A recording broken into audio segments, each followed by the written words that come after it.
Hi, welcome to Richard Kabili YouTube channel, and for today's tutorial, I will be teaching you on how to enable and disable two-finger swipe down item name and basic gestures voice control on iPhone X. But first, kindly subscribe to this channel and don't forget to hit the subscribe button and the bell to notify you for the new updates. And let's start.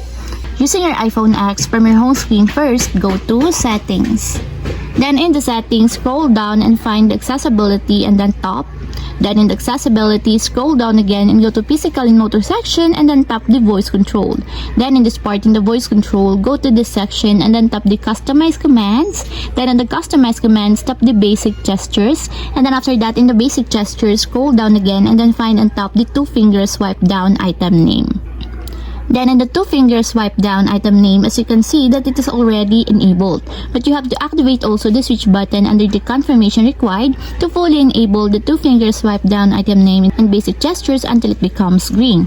And if you want to disable or turn off, just tap again the switch button just like this.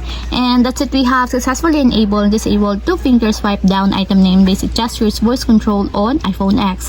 If you have a question, kindly comment down below and don't forget to hit the subscribe button and the bell to notify you for the new updates.